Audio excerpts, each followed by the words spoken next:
Sex education in the United States is flawed. Instead of states focusing on comprehension education so teenagers can make decisions that are right for them, most states focus on abstinence-only education. They don't even talk about things such as contraception and barely touch on STDs.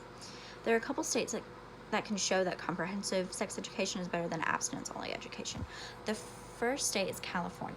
Since California enacted new laws that require comprehensive education, the rates for teen pregnancies have went down significantly.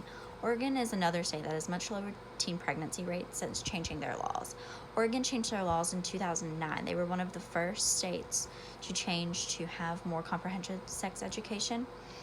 California started changing their laws in 2015 and 2016, and since then their teen pregnancy rates have went down by 11% according to Health and Human Services. A good example of a state that has high pregnancy rates and offers abstinence-only education, if they teach any sex education at all, because sometimes they do not. Actually, 4 out of 5 districts in Texas do not teach sex education at all. If they do teach it, it is abstinence only.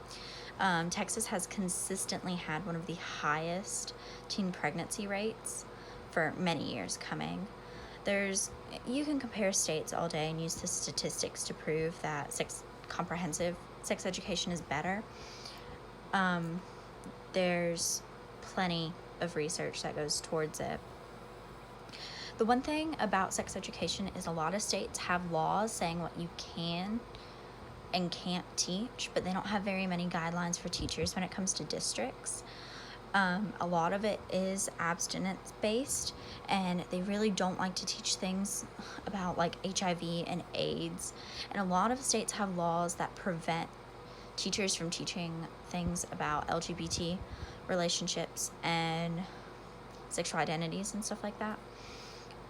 According to Shapiro and Brown, there are 26 states that do not require sex education to be taught, and 27 states have laws that say they have to stress abstinence in lessons. So they can talk a little bit about other stuff, but abstinence or sex after marriage has to be their main focus. There's a lot of laws that go into sex education, but also not at the same time. It's really weird. They have a lot of laws, but not very many guidelines for teachers to figure out what they need to teach.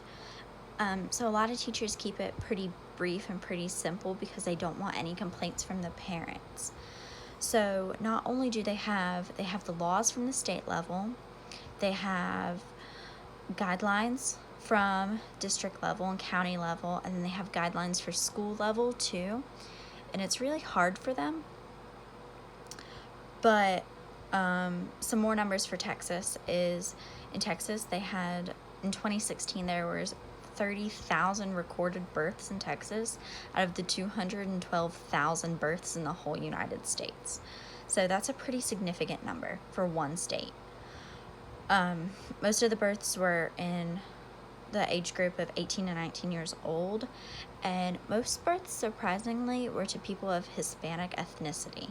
Now, I'm not very sure why that is, but that was interesting information.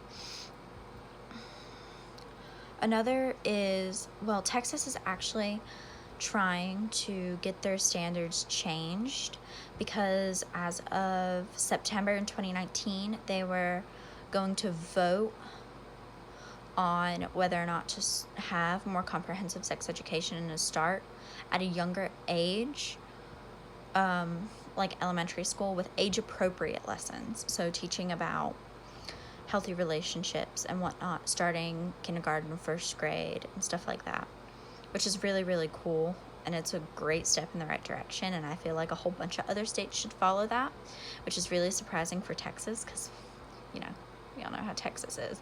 But they want to actually talk about contraception and STD prevention and all that.